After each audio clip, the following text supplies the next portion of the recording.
Alright, YouTube, what's going on, man? It's your boy CJ. I'm back with another video, bro. And I tried to record this video a couple times already, but for some reason, my QuickTime player always stopped when it comes to my QuickTime player always stopped when it comes to me recording this freaking video for Transformers, bro. So I'm gonna try to get it in right now, dog. You know. But today we're reacting to Swiss Prime, man. I hope y'all good. I hope all is well with y'all, man. I hope y'all been keeping God first, bro. I feel great. It's a Saturday, you know what I'm saying? It's a lot of content I gotta catch up on and post for y'all, because a lot of it is out. So that means a lot of reacting, a lot of content I can put out, man. I got hella work to do, so let's get into it, bro. Alright, I'm finally back home and we are picking up on issue 3. I couldn't get a new video out at the time as I was at TFCon. Yeah, I really didn't tell anyone, but yeah, it was cool. Got some really cool stuff. Got to meet Peter Cullen and other G1 VAs like Paul Eating. I got to meet Michael Charles Hill, one of the writers for the G1 cartoon. It's a really cool experience. Definitely going next year. And I will definitely have to bring more money with me. Anyways, we were picking up on issue 3, and this picks up right after the events of issue 2, and you see Carly freaking out as she just learned that Davey, her dad, was killed by Starscream, which, you know, we knew that back in issue 1, but as she was freaking out, we see Sparkplug start to comfort her and asking if it was a robot that killed her dad, the, you know, red and gray one, Starscream.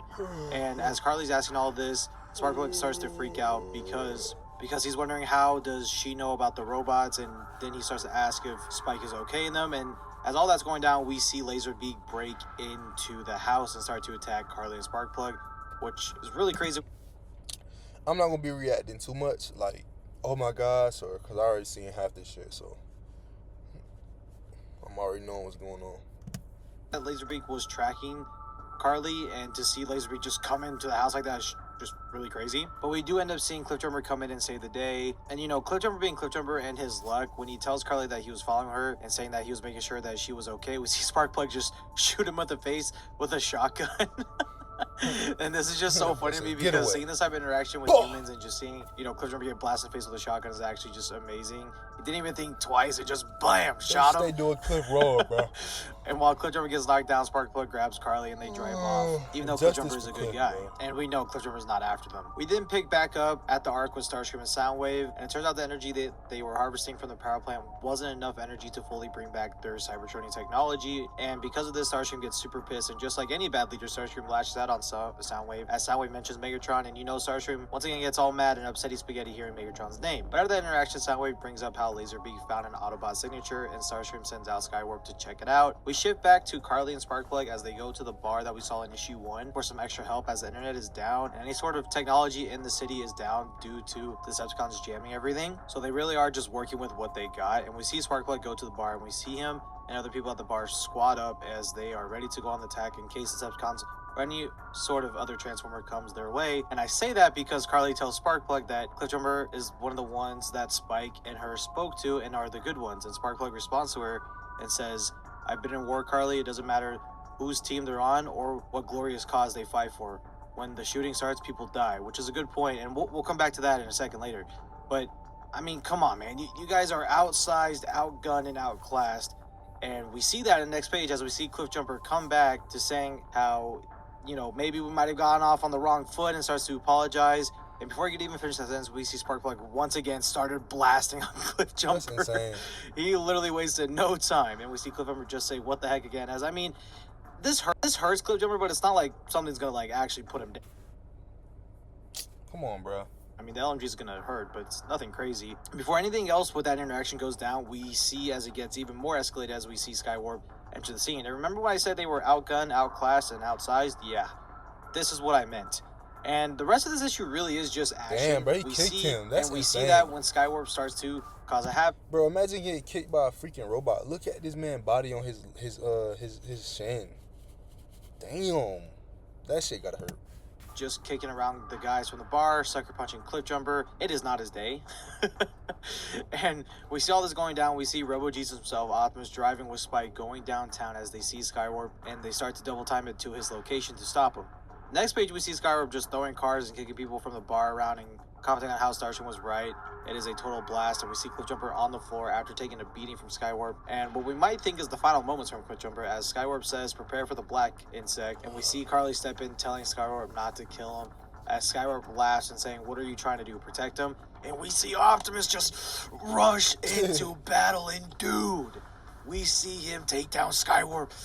And Optimus Prime transforms, getting ready to fight SkyWarp, and he tells Spike to get to cover. Both of them start to trade blows, and dude, okay, so if you didn't know, SkyWarp is one of the main seekers in the Transformers, and his core ability is to be able to teleport from point A to point B, just a simple teleportation ability. And we saw that first in the G1 cartoon, and the way Daniel Warren Johnson uses SkyWarp's ability is so cool here, man. He basically opens up like a rift of sorts and is able to send his arm, or I guess anything else, through the rift. So it's more like he's sending a portal to another point A and point B, instead of just sending himself from point A to point B. That's hard. It is really cool. Yeah, that's and hard. We see SkyWarp just straight up grab Optimus from the back of his head and just slam him on the freaking floor as SkyWarp takes the upper edge in this fight. And we start to see Optimus charge up his hand. And dude, if you don't already know, sit down. Let me tell you something. We see Optimus charge up his hand and picks up SkyWarp and basically rock bottoms him. But we see Optimus charge up his hand and Foley, and we see the infamous Energon axe. And dude, the art here is amazing. It is freaking amazing. We see Optimus Prime drop one of the most rawest lines ever by saying, "You fought hard, SkyWarp. Let us be done now." That's insane. Unfortunately, before we see Optimus and SkyWarp, the group from the bar launch an RPG on Optimus's arm, and then SkyWarp shoots serious? Optimus' I forgot about Optimus this part. losing his right arm. That's And insane. it's really cool axe, which sucks. So Optimus gets knocked down, and SkyWarp and the idiots from the bar start to shoot Optimus. And like, what are y'all doing? Like, you can't tell with common sense, like, okay, well, shit, he protecting us. Like, y'all just put yourselves in an even dire situation, even worse situation than what y'all was in before. Human beings, bro, like, just doing stuff they ain't supposed to be doing. Spike running to save Optimus, and Spike gets shot from the crossfire. Optimus and Sparkplug both freak out, and Sparkplug tells everyone from the bar to stop shooting. And while this is happening, you see Skywarp mock Optimus and say, "First him, now you." And before Skywarp even finishes that sentence, we see Optimus tackle Skywarp. And this is when Optimus reaches a snapping point, and he says, "Your kind has played enough with this planet." And he just rips his arm off and uses it as a weapon, man. This is so freaking metal. This whole issue is so metal, and I just love it, dude. That's Optimus crazy. uses his arm as a flail and just starts to just beat the living crap out of Skywarp, using his arm as a weapon, picking him up and throwing him down. And the fight is officially finished as Optimus is the victor of this fight. Damn, but with this victory, it did come arm. at a cost, as we do see Spike on the floor bleeding out. And when we see this, it shows the deer that Optimus stepped on back in the beginning of issue 2. And Optimus starts to get really upset and distraught. And we see Optimus pick up Spike, and as Sparkplug freaks out, telling Optimus, "What are you doing? Give me my son back." We see Optimus offer to take Sparkplug with him as well, as they are going to go and try and save Spike. And that's where this issue ends, man. Oh, man, the action in this issue is so freaking cool, man. I can't wait to read issue 4. I like how they still able to transform without, like, having their arms fully attached or wholly attached. Like, that's interesting.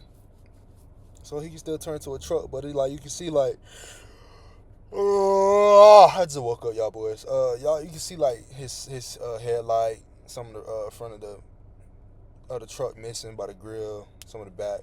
You can see. But yeah, that's interesting. I'm trying my best to get this out ASAP and get caught up, as being at TFCon this past weekend and being sick all last week really threw a wrench in everything. But I do know, I think issue 6 came out, which is like the first thing where volume 1 is done with these comics. So I'm trying my best to get caught up. So make sure you guys be on the lookout for that, and make sure you guys leave a like and subscribe if you guys like this type of content, and I'll catch you guys in the next one. All right, later. All right, man. All right, I'm done. No. All right, All right, this is a great video, bro. I'm ready to get into the next one already. So y'all boys like, comment, subscribe. Comment down below what you took with your eyes, man. What you didn't like, what you did like. I'll see y'all boys in the next one. Peace, man.